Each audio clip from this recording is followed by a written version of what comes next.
Na jó, ez az utolsó rész után tényleg abba hagyom. Mindig ezt mondjuk, aztán minden utolsó rész után jön egy tényleg utolsó. Ezt a bénult, tehetetlen függést nevezi a sorozatipar binge-watchingnak, azaz sorozatdarálásnak.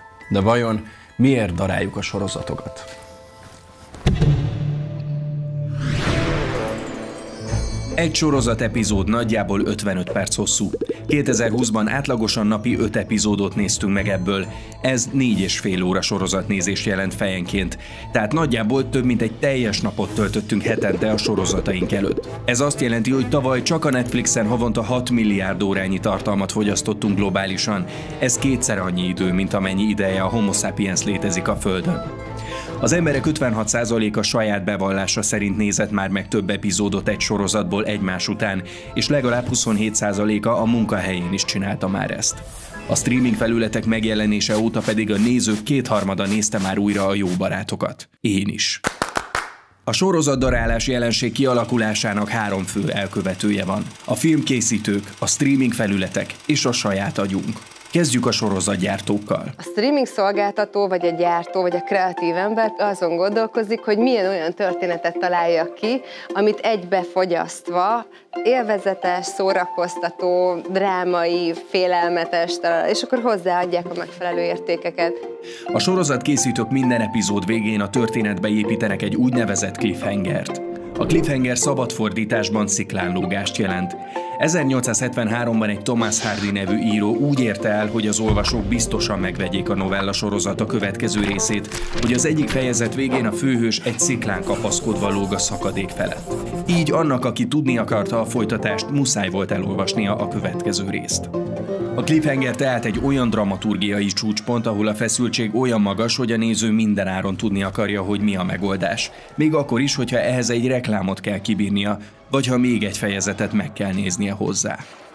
De nem csak az epizódok végén használnak ilyen technikákat, a teljes sorozatok cselekménye is úgy van felépítve, hogy egyre nehezebb legyen abba hagyni. Michael Hauge amerikai forgatókönyvíró 6 epizódos cselekmény szerkezetét használják a legtöbb sorozatban.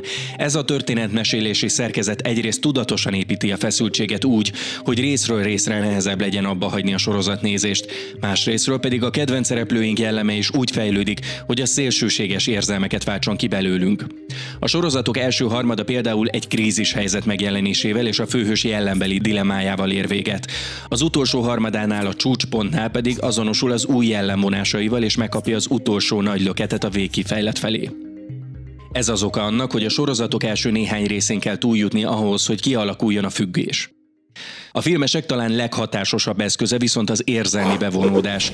A tökéletesen felépített karakterekkel olyan mélyen azonosulunk, hogy nem akarunk elszakadni tőlük, így akárhány részt megnézhetünk egy évadból, csak hogy tudjuk, mi történik velük.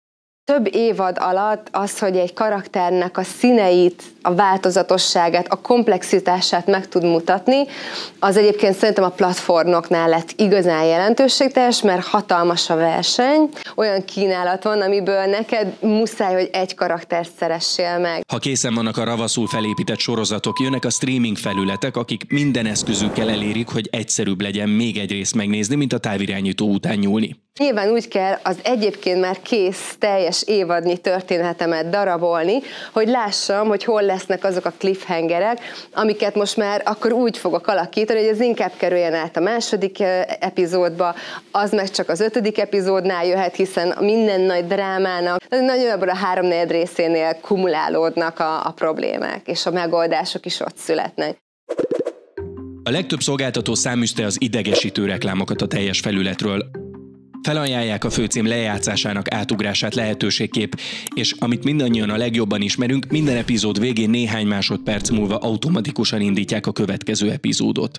Nyilván nekünk arra is készülni kell, hogy amikor ő befejezte vasárnap este a 8 epizód megnézését, akkor ne álljon ott, hogy melyik csatornára menjek, mert most szeretnék egy másik tök jó sorozatot nézni, hanem rögtön kínálj neki a saját csatornádon, a saját platformodon egy új opciót. És nyilván egyébként ezekre megvannak az eszközök, nyilván vannak ott helyben reklámok, amint befejezted az epizódot, nyilván más streaming szolgáltatónál azonnal feljön egy pop-up üzenet, hogy akkor ha szeretted ezt, akkor még ezt és ezt és ezt is megnézheted.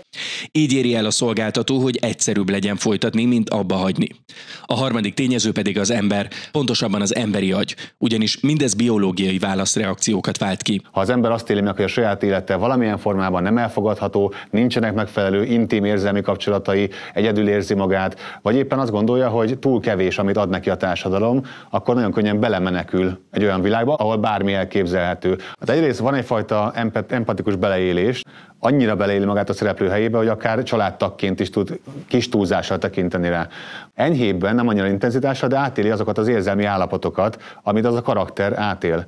Ez azt is jelenti, hogy nagyon hasonló agyi folyamatok indulhatnak be, mint amit elképzel a másik emberről. Tehát van egyfajta szinkronicitás a kettő között, a karakter érzelmi állapota meg a néző érzelmi állapota között. Minden önjutalmazó tevékenység, mint a sorozatnézés is, kivált olyan típusú belső agyi folyamatokat, mondjuk a dopamin aktivitás fokozódását, aminek van egy euforizáló hatása is, tehát van egy konkrét örömérzet.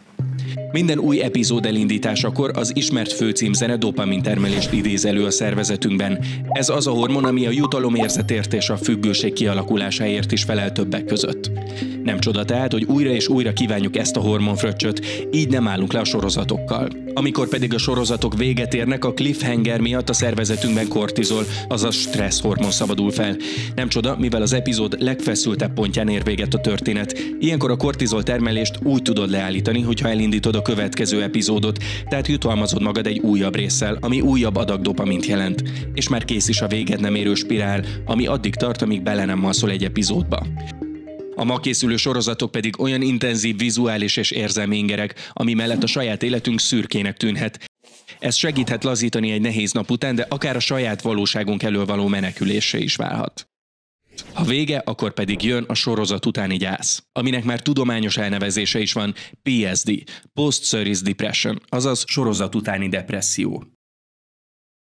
Mit él át ilyenkor az ember? Nyilván azt, hogy elszakad egy olyan közegtől, egy olyan közösségtől akár, amiben benne volt mondjuk hosszú heteken keresztül, hogyha nézte a sorozatot, ez akár egy gyászélményt is kiválthat. A streaming felületek tehát a kialakuló függésre építenek, olyannyira, hogy Reed Hastings, a Netflix alapítója azt mondta, hogy az ő egyetlen konkurenciájuk az alvás.